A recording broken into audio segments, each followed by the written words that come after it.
엄마, 이 사람이에요. 제가 결혼할 사람.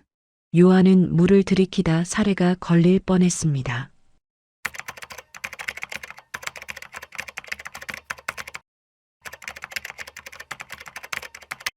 아침 공기가 희미하게 얼어 있었습니다. 요한은 편의점 유리문을 닫고 있었습니다. 유리 너머로 희뿌연 도로가 보였고 지나가는 사람들의 발소리가 짧게 끊겨서 들렸습니다. 그의 하루는 늘 같았습니다. 정해진 시간에 출근하고 정해진 말투로 인사를 하고 늘 똑같은 도시락을 정리했습니다. 그는 45이었고 세상과의 관계는 희미했습니다. 그는 늘 조용히 정중하게 살았습니다. 그날 아침 문이 열렸습니다. 안녕하세요. 밝은 목소리였습니다.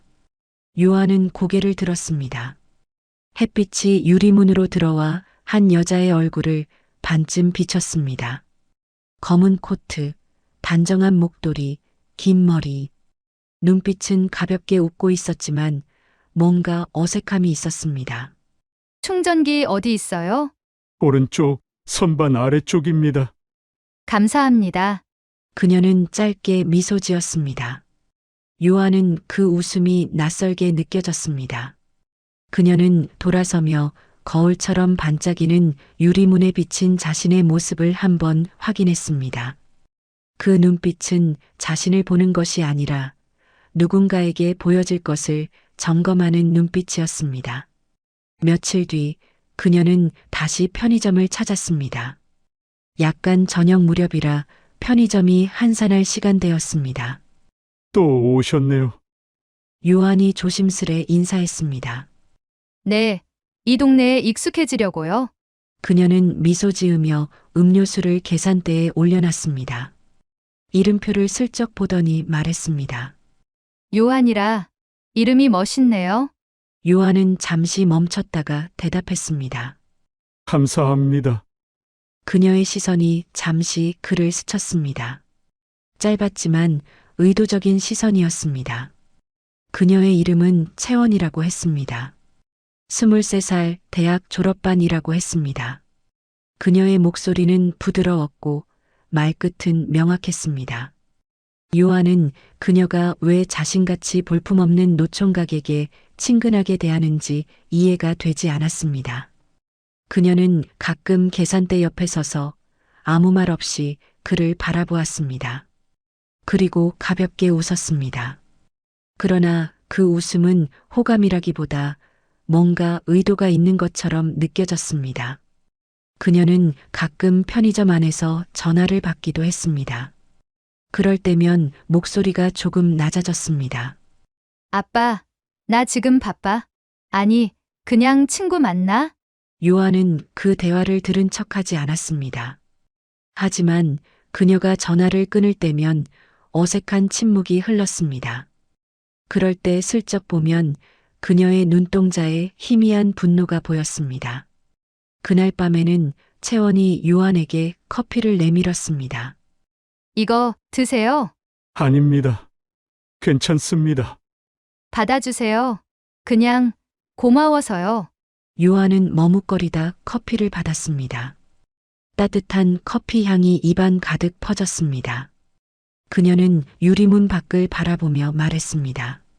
요한 씨는 가족이 없다고 하셨죠? 네, 없습니다. 외롭겠어요. 글쎄요. 그것도 익숙해지니 괜찮더라고요. 그녀는 고개를 끄덕이며 웃었습니다. 하지만 그 웃음은 짧게 끝났습니다. 저는 가끔 누군가를 일부러 화나게 만들고 싶을 때가 있어요. 요한은 고개를 들었습니다. 왜요? 그 사람이 조금이라도 신경 쓰이게 하고 싶어서요. 그녀는 천천히 컵을 내려놓았습니다. 요한은 아무런 대답도 하지 않았습니다. 다음 날 오후 요한은 퇴근하려다 낯선 메시지를 받았습니다. 오늘 저녁에 시간 괜찮으세요? 잠깐 저랑 어디 좀 가주셨으면 해서요. 채원. 그는 한동안 휴대폰을 내려다봤습니다. 어리둥절했습니다. 그녀에게 번호를 가르쳐 준 기억이 전혀 없었으니까요. 어떻게 내 번호를 알았을까? 유아는 답장하지 않았습니다. 하지만 몇 분 뒤 다시 메시지가 왔습니다. 농담 아니에요. 부탁드려요. 그날 저녁 그는 약속 장소인 카페 앞에 섰습니다. 유리창 너머로 채원이 앉아 있었습니다. 그녀의 맞은편에는 중년의 부부가 긴장된 얼굴로 앉아 있었습니다. 그녀의 옷차림은 평소보다 차분했습니다. 긴 머리를 묶고 검은 원피스를 입었지요. 채원은 창밖으로 유한을 보자 밖으로 나왔습니다. 오셨네요. 무슨 일이십니까? 그냥 잠깐만 같이 있어 주세요. 그녀는 그를 부모님 앞에 앉혔습니다. 그리고 잠시 숨을 고른 뒤 또박또박 말했습니다. 아빠, 엄마, 이 사람이에요. 제가 결혼할 사람. 유아는 물을 들이키다 사례가 걸릴 뻔했습니다. 그 순간 공기가 급속도로 얼어붙었습니다. 부모의 표정도 변했습니다. 아버지의 불쾌한 눈빛이 곧장 유한을 꿰뚫었습니다. 논란보다 깊은 분노가 먼저였습니다. 이게 무슨 소리야? 채원아! 말 그대로 결혼할 사람이라고요. 지금 장난하는 거니? 아니에요. 진심이에요. 유한은 아무 말도 할 수 없었습니다. 손끝이 떨렸습니다. 그는 자신이 어떤 연극 무대 위에 홀로 서 있는 듯한 기분이 들었습니다.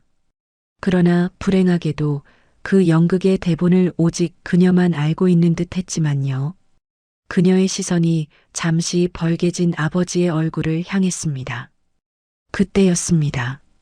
순간 그녀의 입꼬리가 아주 미세하게 올라갔습니다. 그건 승리의 미소였습니다. 그녀는 아버지가 놀라는 걸 보고 싶었던 겁니다. 아버지의 분노, 아버지의 당혹, 아버지의 질투. 그것이 그녀가 원한 것이었지요. 그러나 정작 유아는 그 미세한 표정을 알아차리지 못했습니다. 그저 상황을 수습하려 애썼습니다. 채원 씨, 이건 뭔가 오해가 있는 것 같습니다. 말이 채 끝나기도 전에 그녀가 그의 팔을 강하게 가로챘습니다. 오해 아니에요? 아빠, 저 이제 제 인생 제가 알아서 할 거예요. 그녀의 아버지는 자리에서 벌떡 일어났습니다. 탁자 위에 컵이 흔들렸습니다. 지금 당장 그만둬. 장난도 정도가 있지. 아빠, 화내지 마세요. 그리고 가지 마세요. 그녀의 붙잡는 행동과 말은 격앙된 것 같았지만 얼굴은 웃고 있었습니다. 요한은 그 상황이 당황스러웠지만 아무 말도 하지 않았습니다. 그녀의 얼굴에서 묘한 통쾌함과 함께 오랜 상처와 서운함까지 보였기 때문입니다. 그날 밤 요한은 잠을 이루지 못했습니다. 그녀의 그 미묘한 표정이 계속 떠올랐기 때문입니다. 하지만 그는 몰랐습니다. 그녀가 원한 것은 사랑이 아니라 아버지의 질투였다는 사실을요. 늦은 오후 빛이 거실 바닥에 길게 드리웠습니다. 그 위로 먼지가 흘렀습니다. 채원의 아빠 김우는 퇴근 후 넥타이를 느슨하게 풀었습니다. 거실 테이블 위엔 채원이 흩어놓은 책들이 엉켜 있었습니다. 심리학, 현대소설, 그리고 철학 입문서. 딸은 예전과 너무 달라졌습니다. 채원은 커튼을 절반쯤 걷은 채 창가에 서 있었습니다. 햇빛이 얼굴에 반만 비쳤습니다. 조용했지만 그 침묵 속엔 뭔가 팽팽한 긴장이 있었습니다. 오늘은 일찍 왔네. 그가 먼저 말을 건넸습니다. 수업이 취소됐어요. 짧은 대답이 돌아왔습니다. 목소리는 예전보다 낮고 무심했습니다. 밥은? 먹었어요. 채원의 대답에 그는 대답 대신 고개를 끄덕였습니다. 그 한마디로 대화는 끝났습니다. 김우는 그런 침묵이 익숙하지 않았습니다. 중학교 시절 채원은 늘 그를 그림자처럼 따라다녔습니다. 손잡기를 좋아했고 사진 찍을 땐 꼭 옆에 섰습니다. 하지만 지금의 딸은 그 어떤 접촉도 피했습니다. 그는 그 이유를 알지 못했습니다. 얼마 전 편의점 노총각 사건 이후로는 더 관계가 멀어졌습니다. 저녁 식탁 위에는 세 사람이 앉아 있었습니다. 김훈, 아내 미희, 그리고 채원. 네모난 식탁 위에는 오로지 수저 부딪히는 소리만 들렸습니다. 요즘은 학교 어때? 김훈이 물었습니다. 그냥, 그래요. 친구들은 잘 만나고? 그냥, 만나면 만나고요. 대화는 돌처럼 감정이 없었습니다. 엄마 미희가 눈치를 살폈습니다. 요즘 채원이가 피곤한가 봐요. 잠도 늦게 자고. 엄마는 그냥 아무 말도 하지 마요. 채원의 말투가 차가웠습니다. 김우는 젓가락을 거칠게 내려놓았습니다. 식사 후 거실엔 텔레비전 불빛만 남았습니다. 김우는 조용히 소파에 앉아 위층에 있는 딸의 방을 바라봤습니다. 문틈 사이로 불빛이 새어나왔습니다. 어느새 딸 방 앞에 선 그는 노크를 할까 망설였습니다. 채원아, 왜요? 잠깐 얘기 좀 하자. 지금 공부해요. 짧은 답. 그리고 정적. 그는 더 이상 말을 잇지 못했습니다. 그의 마음 한편에서 불안이 고개를 들었습니다. 그러나 그 불안은 구체적이지 않았습니다. 하지만 분명했습니다. 딸이 자신을 멀리하고 있다는 사실만큼은 느껴졌습니다. 며칠 후 주말 아침, 식탁 위에 노트북이 놓여 있었습니다. 화면에는 또 다른 낯선 남자와의 사진이 띄워져 있었습니다. 커피잔을 사이에 두고 웃고 있는 채원. 김우는 심드렁한 척 물어봤습니다. 이 사람은 또 누구니? 친구예요. 남자친구야? 그냥 아는 사람이에요. 김우는 아무 말도 하지 않았습니다. 하지만 그의 손끝이 조금 떨렸습니다. 그날 밤 그는 혼자 마당에 섰습니다. 겨울 냄새가 짙었습니다. 하늘에는 별이 희미했습니다. 그는 담배를 피우지 않았지만 그날만큼은 하나 물었습니다. 한 모금의 연기가 천천히 흩어졌습니다. 그는 중얼거렸습니다. 어디서부터 잘못된 걸까? 집 안으로 들어오자 채원이 거실을 지나고 있었습니다. 서류 가방을 든 아버지를 보고 잠시 멈췄습니다. 아빠, 응? 그런 눈으로 보지 마요. 무슨 눈? 불쌍하게 보는 눈. 그녀는 미소도 없이 말했습니다. 그 말에 김우는 잠시 말을 잃었습니다. 아빠는 그냥 내가 힘들까봐. 그런 걱정은 이제 필요 없어요. 그녀는 방으로 들어갔습니다. 문이 천천히 닫혔습니다. 그 소리가 유난히 크게 들렸습니다. 그날 이후 김우는 딸의 방 앞에 자주 섰습니다. 문을 두드리지 않았습니다. 단지 그 안에서 들려오는 음악 소리, 타자 소리, 그리고 웃음소리를 숨죽여 들었습니다. 그 웃음이 낯설었습니다. 어릴 적의 웃음과는 전혀 다른 울림이었습니다. 엄마 미희 역시 마찬가지였습니다. 채원의 돌변과 함께 미희 역시 점점 말수가 줄어들었습니다. 남편과 마주 앉아 밥을 먹던 미희는 조용히 젓가락을 놓으며 중얼거렸습니다. 아무래도 채원이 이상해진 게 당신 때문 같아요. 뭐가? 모르겠어요. 그냥 느낌이 그래요. 김우는 고개를 저었습니다. 말도 안 되는 소리. 하지만 그의 목소리엔 힘이 없었습니다. 깊어진 밤, 채원은 방 안에서 누군가의 전화를 받았습니다. 아니, 그냥 그 사람은 아빠랑 달라. 응, 따뜻하고 정말 멋져. 근데 아빠가 보면 뭐라 하겠지? 잠시 침묵이 이어졌습니다. 그녀의 시선이 벽에 걸린 가족 사진으로 향했습니다. 사진 속의 김우는 환하게 웃고 있었습니다. 어휴, 꼴 보기 싫어. 아빠 웃는 모습. 그녀는 마치 밖에 있는 아빠가 들으라는 식으로 크게 소리를 내며 사진을 내려서는 거칠게 엎었습니다. 문 밖에서 그 소리를 들은 김우는 가슴이 조여왔습니다. 그도 그 사진 속의 웃음을 기억하고 있었습니다. 아내와 딸과 함께 놀이공원에 가서 행복한 시간을 보내다가 활짝 웃으며 찍은 사진이었거든요. 그러나 이제 그 웃음은 그에게 낯선 것이 되었습니다. 그날 밤 그는 불 꺼진 거실에서 혼자 앉아 있었습니다. 시계 초침 소리가 천천히 돌았습니다. 그는 창밖을 바라보며 중얼거렸습니다. 도대체 언제부터 우리 사이에 벽이 생긴 걸까?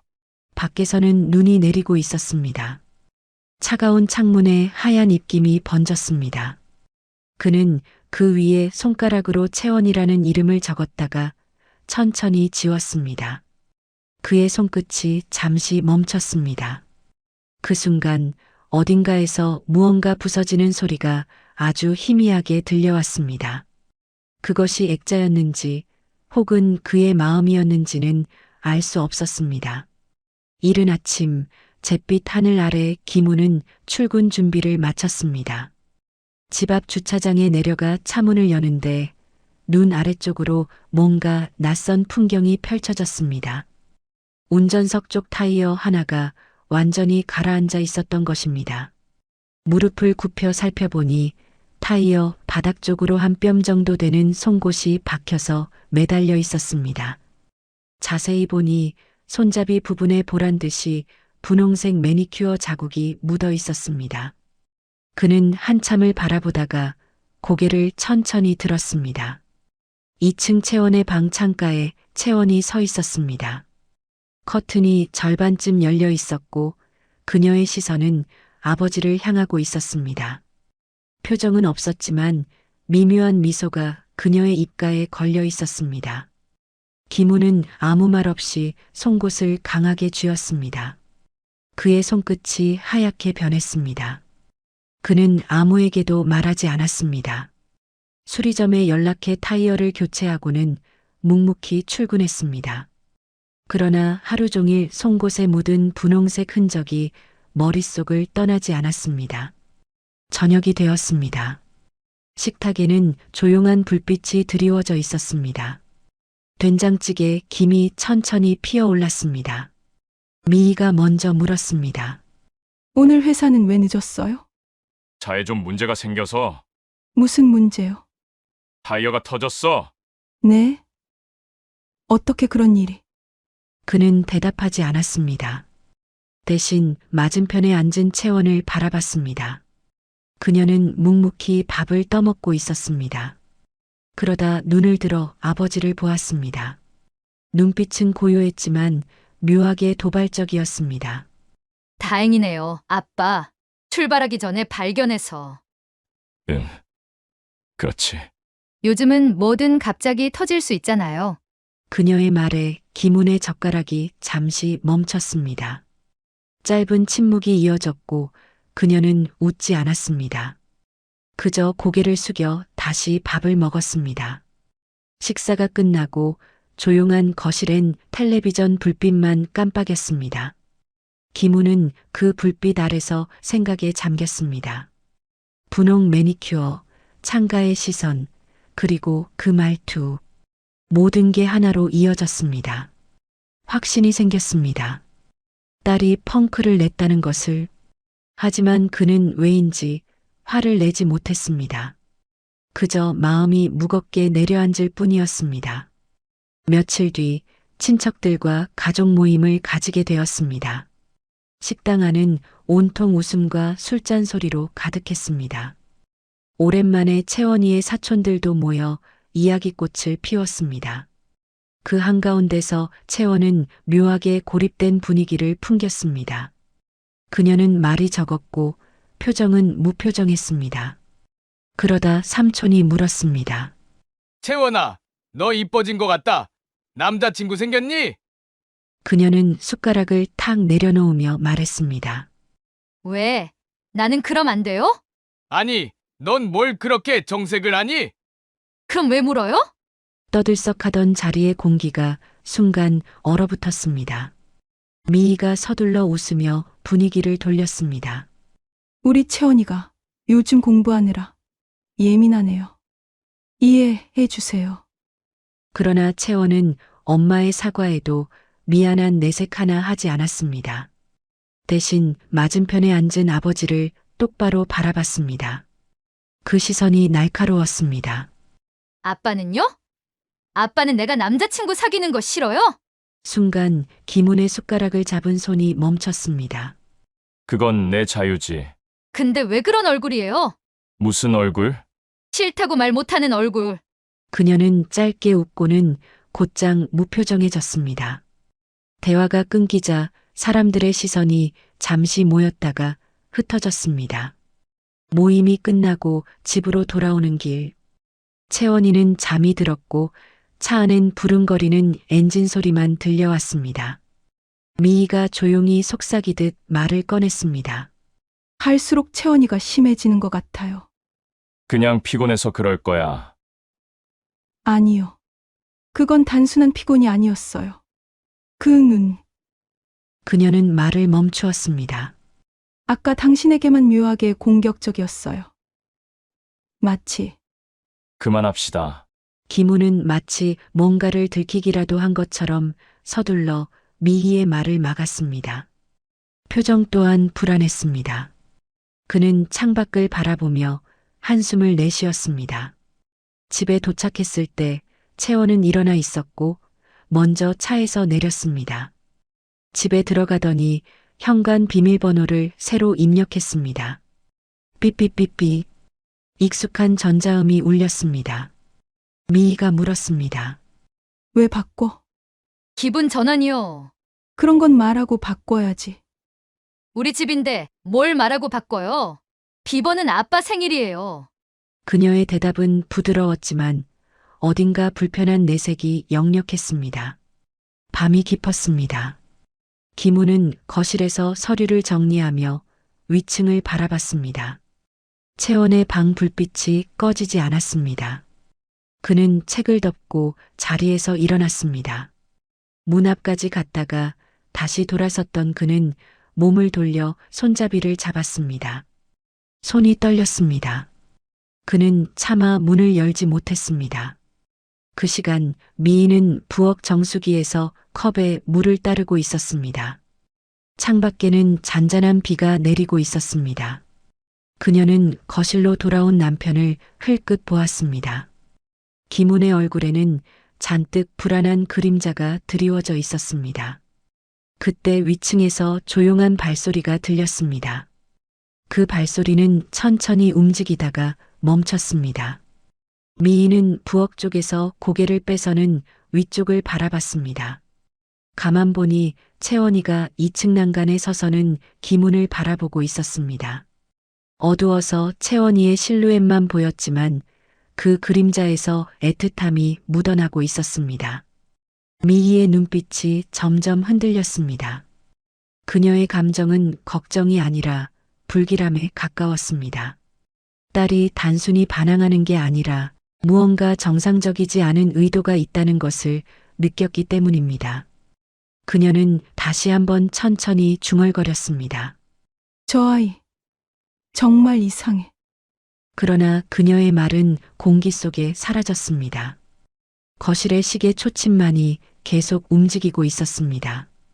그 소리 사이로 김훈의 낮은 숨소리가 섞였습니다. 어느샌가 김훈과 채원은 어둠 속에서 서로를 보고 있었습니다. 그 둘 사이엔 어둠보다 더 깊은 무언가가 생겨나고 있었습니다. 며칠 후 저녁, 장을 보고 돌아오던 미희는 차가운 겨울 밤 공기에 한 손을 호주머니에 넣었습니다. 장바구니가 생각보다 무거워서 미희의 숨이 갈수록 거칠어졌습니다. 현관 앞에 서자 익숙한 문패가 눈에 들어왔습니다. 가만히 써보자. 현관 비번이 남편 생일이라고 했지. 750. 하지만 끝까지 눌렀어도 에러 소리만 날 뿐 도어락은 아무런 반응을 보이지 않았습니다. 삐삐삐. 다시 눌렀습니다. 문은 열리지 않았습니다. 삐삐삐.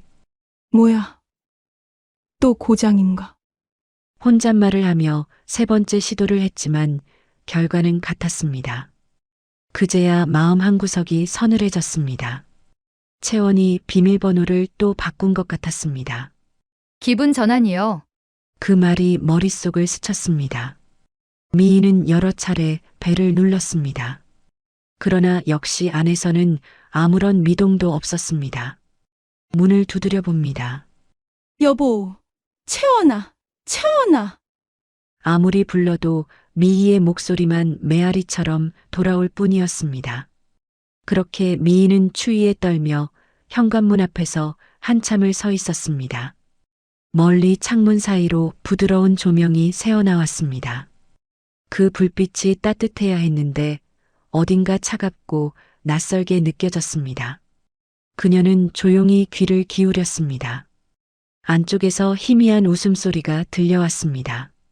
그리고 낮고 잔잔한 남자의 목소리, 그리고 그보다 가느다란 여자의 웃음. 둘의 목소리는 이상할 정도로 가까웠습니다. 그녀는 숨을 죽였습니다. 비닐봉투가 손끝에서 미끄러져 바닥에 떨어졌지만 죽지 않았습니다. 대신 천천히 문에 이마를 기댔습니다. 이마가 차가운 쇠에 닿아 서늘해졌습니다. 아빠, 그때처럼 해봐요. 그게 언제 얘기야? 내가 중학교 다닐 때요. 아빠가 자주 노래 불러줬잖아요. 그걸 다 기억하네. 그럼요. 그때도 이렇게 앉아서 들었잖아요. 대화 내용을 들은 미희의 손끝이 떨렸습니다. 왠지 그들의 웃음은 가족의 웃음이 아니라 연인 사이의 웃음 같았기 때문입니다. 쾅! 쾅! 쾅! 참다 못한 미희는 문을 세게 쳤습니다. 이윽고 문이 열렸고 미희의 얼굴에는 핏기가 완전히 사라졌습니다. 채원은 놀란 듯 눈을 크게 떴습니다. 엄마, 언제 왔어요? 비밀번호. 왜 바꿨어? 그냥요. 보안 때문이에요. 뭐, 보안? 요즘 세상에 집 비밀번호 바꾸는 게 뭐 어때서요? 그걸 왜 나한테 말 안 했니? 엄마한테 매번 허락받고 해야 돼요. 그녀의 말투는 차가웠습니다. 그러나 미희의 시선은 딸이 아니라 남편에게 향했습니다. 김우는 어딘가 불편한 표정으로 테이블 위를 정리하고 있었습니다. 2개의 머그컵, 그중 하나엔 립스틱 자국이 선명했습니다. 이제 보니 딸의 얼굴은 연극 배우처럼 화장이 짙었습니다. 넌 집에서 무슨 화장을 그렇게 진하게 하고 있어? 내 얼굴 가지고 화장도 못해요. 당신은 뭐에 그렇게 빠져서 벨소리도 못 들어요? 뭐 그럴 수도 있지. 김훈이 짧게 대답했습니다. 비번 바뀌었다고 말은 해줬어야죠. 당신 요즘 너무 예민해. 예민해서 그래요? 아니면 내가 모르는 게 있어서 그래요. 그의 얼굴이 굳었습니다. 채원이 중간에 끼어들었습니다. 엄마, 괜히 말 만들지 마요. 넌 가만히 있어. 짧은 침묵이 흘렀습니다. 그리고 미희의 목소리가 낮게 깔렸습니다. 내가 바보로 보여요? 지금 무슨 소리를 하는 거야? 둘이 뭔가 숨기고 있잖아. 그녀의 눈동자가 흔들렸지만 말은 또렷했습니다. 그러나 김우는 더 이상 대꾸하지 않았습니다. 그날 밤 미희는 안방으로 들어가지 않았습니다. 거실 소파에 앉은 채 그대로 새벽을 맞았습니다. 그녀의 눈은 피곤했지만 감히 감을 수 없었습니다. 위층에서 들려오는 발소리, 낮게 깔린 웃음소리, 그 모든 게 미희의 귀를 자극했습니다. 며칠 후 김훈과 채원, 2사람은 함께 외출했습니다. 김훈은 서류 가방을 들었고 채원은 옆에서 팔짱을 끼고 있었습니다. 그 장면을 현관 밖에서 바라보던 미희의 입술이 굳었습니다. 그녀는 그들이 보이지 않을 때까지 기다렸다가 조용히 따라 나섰습니다. 거리에는 쌀쌀한 겨울 바람이 불었습니다. 바람에 머리카락이 흩날렸습니다. 그녀는 멀찌감치 떨어져서 2사람을 쫓았습니다. 남편이 살짝 앞서 걸었고 딸은 그의 어깨에 손을 올렸습니다. 사람들 속에서도 유난히 그 둘만이 또렷하게 보였습니다. 횡단보도 앞에서 2사람이 멈췄습니다. 그녀는 멀리서 그 모습을 바라봤습니다. 김훈이 채원의 머리칼을 정리해주는 순간 미희의 의심은 확신으로 굳어졌습니다. 그녀의 눈에 눈물이 맺혔습니다.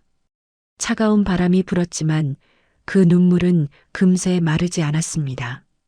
미희는 길가의 가로등 아래서 발을 멈췄습니다. 주머니 속 손이 차가웠습니다. 그녀는 스스로에게 속삭였습니다. 이건 단순한 오해가 아니야. 그날 밤 그녀는 노트북을 켰습니다. 검색창에는 사설 탐정 의뢰라는 문장이 찍혔습니다. 커서가 깜빡거렸습니다.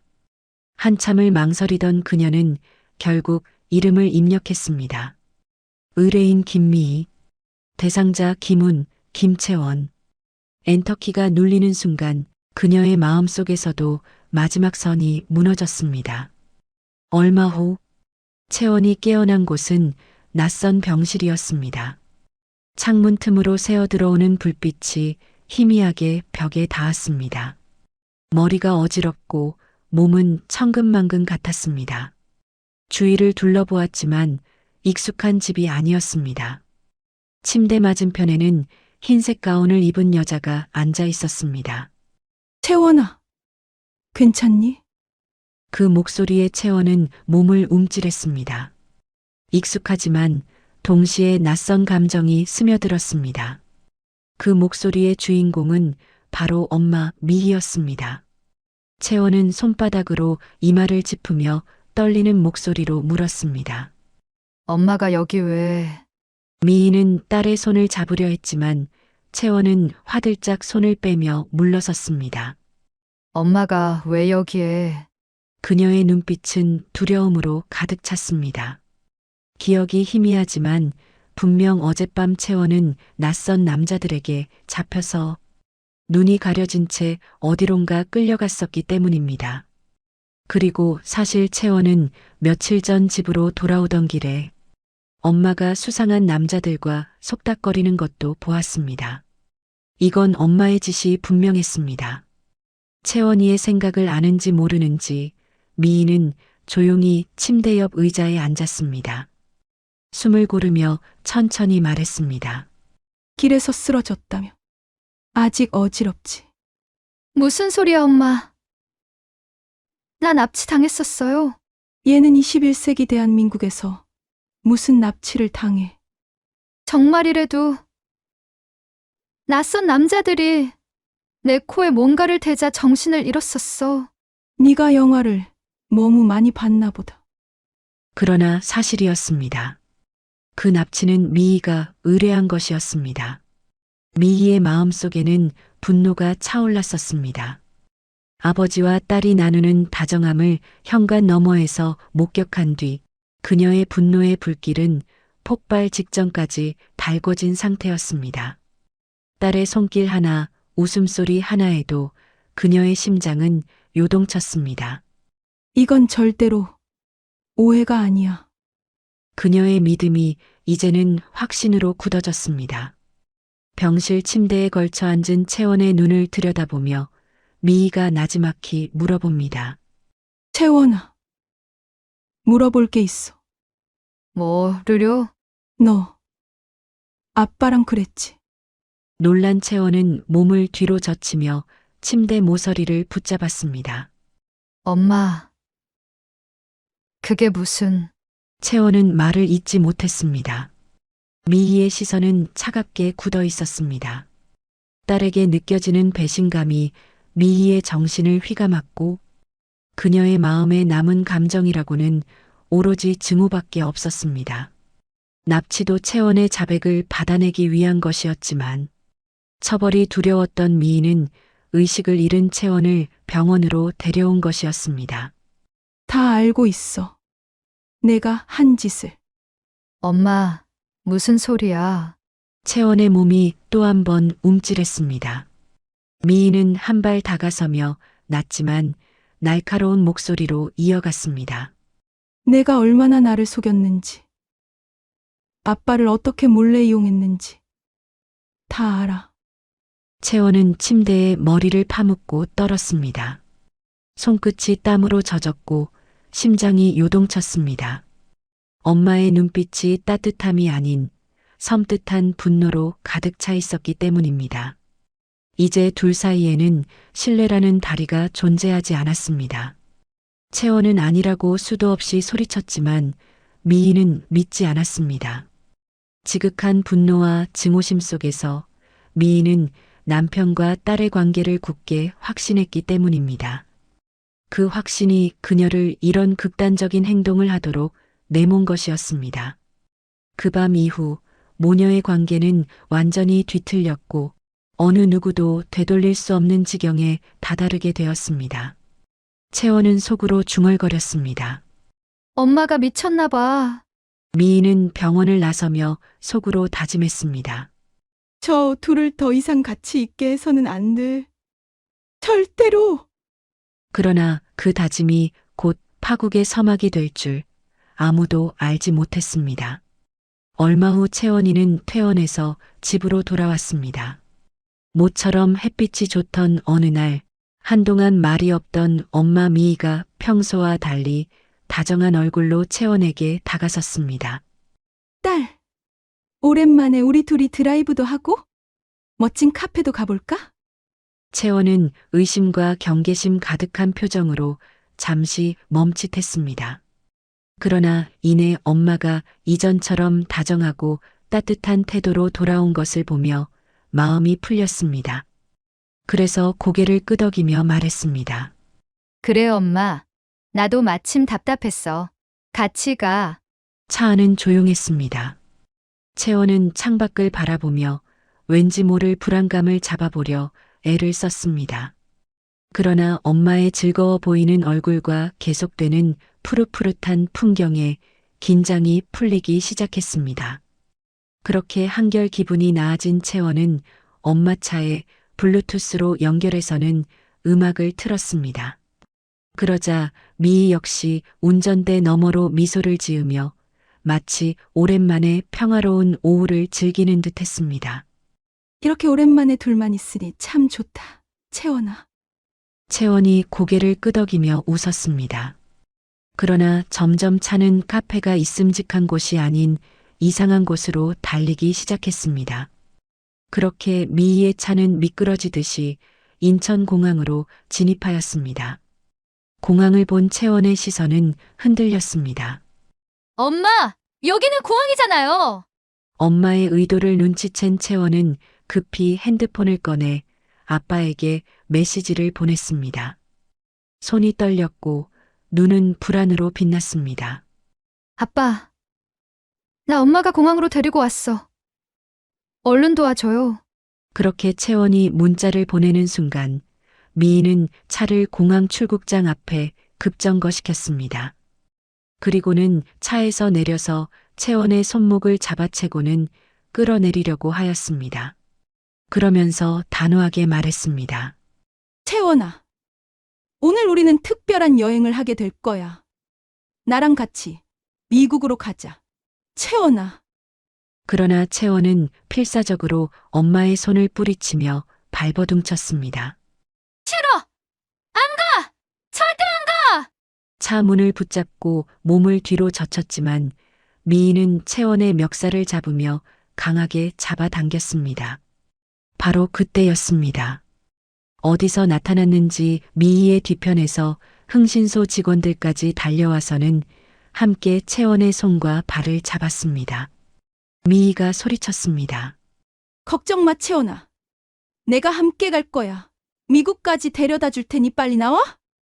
그 순간 끼이익하며 검은색 고급 승용차 한 대가 미희의 차 뒤에 와서는 급하게 멈춰섰습니다. 그리고는 곧장 거칠게 차문이 열리면서 누군가가 튀어나왔습니다. 아빠 김훈이었습니다. 채원아, 숨을 몰아쉬며 달려온 아빠는 한 손을 뻗어 미희의 옷덜미를 잡고 거칠게 끌어당겼고 다른 한 손으로는 흥신소 직원의 멱살을 잡았습니다. 당신들 뭐 하는 거야? 당신은 또 뭐고? 당신들 당장 그 손 안 놔! 그러자 미희가 소리쳤습니다. 당신도 이제 그만해. 큰 소리에 어느새 흥신소 직원들은 눈치를 보며 슬금슬금 사라졌습니다. 또한 아빠 뒤로 숨어서 차에서 내린 채원이는 벌써 아빠 차로 달려갔습니다. 그걸 본 미희의 분노는 극에 달했습니다.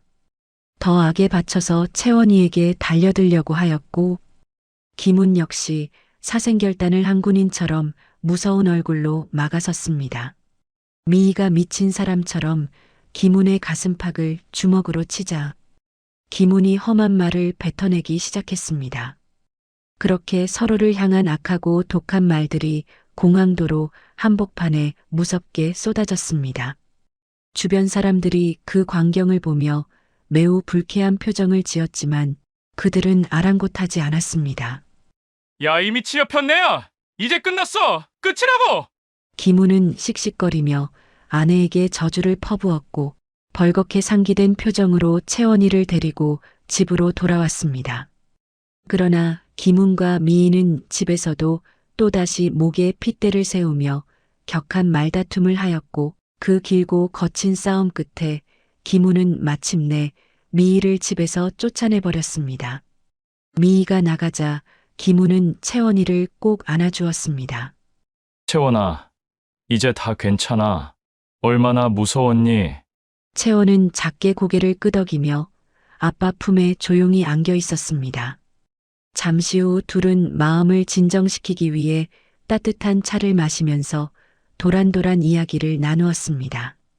그렇게 미희가 사라진 집에서 아빠와 딸은 오랫동안 느끼지 못했던 평온함을 공유했습니다. 미희가 밖에서 지옥 같은 시간을 보내건 말건 둘은 이전처럼 깔깔거리며 즐거운 시간을 보냈습니다. 그러나 그 주 주말 오후 갑자기 벨이 울렸습니다. 채원은 놀라서 몸을 움찔했습니다. 김훈이 문을 열자 낯선 사내 둘이 서 있었습니다. 그중 한 사람이 안주머니에서 뭔가를 꺼내더니 김훈에게 보여주었습니다. 경찰입니다. 김훈 씨, 김채원 씨, 두 분 서까지 동행해 주셔야겠습니다. 아빠 뒤에 숨어있던 채원은 놀라 눈을 크게 뜨며 아버지의 등을 두드리며 말했습니다. 아빠 이게 무슨 일이에요? 왜? 김훈은 차분히 숨을 고르며 몸을 돌려 채원의 손을 꼭 잡았습니다. 채원아, 침착해. 내가 있잖아. 불쾌한 듯 경찰이 수갑을 꺼내며 이렇게 말했습니다. 김훈 씨, 김채원 씨, 두 사람을 간통 혐의로 체포합니다. 수사실의 형광등은 너무 밝았습니다. 채원은 의자에 앉아 고개를 숙이고 있었습니다. 손목에는 형광등에 반사된 수갑이 날카롭게 빛나고 있었습니다. 옆에 있던 김훈이 담담히 말했습니다. 채원이는 아무 잘못 없습니다. 다 제 책임입니다. 그의 목소리는 낮았고 말끝마다 떨림이 느껴졌습니다. 형사는 아무 말 없이 서류 뭉치만 바라볼 뿐이었습니다. 그리고 다른 한쪽에서는 펜촉이 미세하게 긁히는 소리만 들렸습니다. 채원의 시선이 허공에 멈췄습니다.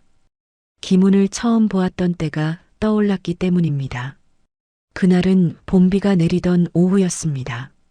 중학교 2학년이던 채원은 엄마의 손을 잡고 식당 문을 밀고 들어갔습니다. 구석자리에서 한 남자가 일어나 인사를 했습니다. 단정한 셔츠, 약간 수줍은 웃음, 그리고 낮은 목소리. 김훈이었습니다. 반가워. 네가 채원이구나. 난 김훈이라고 해. 엄마 미희가 말했습니다. 채원아 인사해. 엄마 친구야.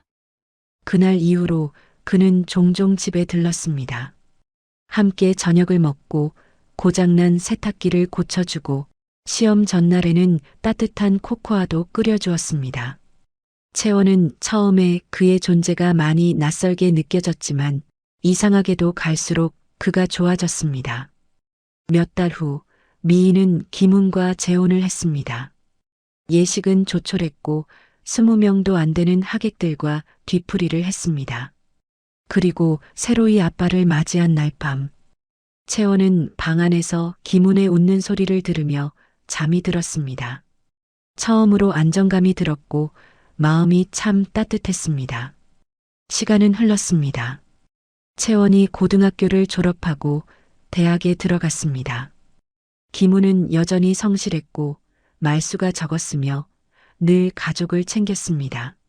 하지만 채원은 그런 그에게 어느 순간부터 다른 감정이 들기 시작했습니다. 밤늦게 공부하다가 물을 마시러 나가면 거실 불빛 아래 앉아 신문을 읽는 그의 옆모습이 멋있게 보였습니다. 호남형 얼굴에 그의 어깨는 매우 넓었고 손이 크고 고왔습니다. 언뜻 느껴지는 그의 향수 냄새는 오래도록 채원의 마음을 흔들어 놓았습니다. 그것은 영락없이 이성에게서 느껴지는 감정이었습니다. 채원은 자신이 느끼는 감정이 잘못된 것임을 알고 있었습니다. 그러나 멈출 수 없었습니다. 그는 언제나 따뜻했고 다정했습니다. 그 다정함이 채원이의 마음에 점점 무겁게 다가왔습니다. 채원만이 아니었습니다. 김운 역시 채원이 샤워를 하고 나오거나 노출이 심한 옷을 입고 지나갈 때면 이상한 감정이 올라오는 것을 참을 수가 없었습니다. 그러던 어느 날 밤이었습니다. 미희가 친구들과 여행을 갔던 주말밤. 밖에는 추적추적 비가 내리고 있었고 회식을 한다던 김우는 진한 술 냄새를 풍기며 들어왔습니다. 그의 셔츠는 젖어 있었고 얼굴은 붉었습니다. 채원아, 미안하다. 무서웠지? 그의 목소리는 취해 있었습니다. 그녀는 고개를 끄덕였습니다. 그는 거실에 앉아 또다시 위스키 한 잔을 비웠습니다. TV 소리가 낮게 깔려 있었고 비는 여전히 내리고 있었습니다. 이야, 채원이가 벌써 대학교 졸업반이라니 참 시간 빠르다.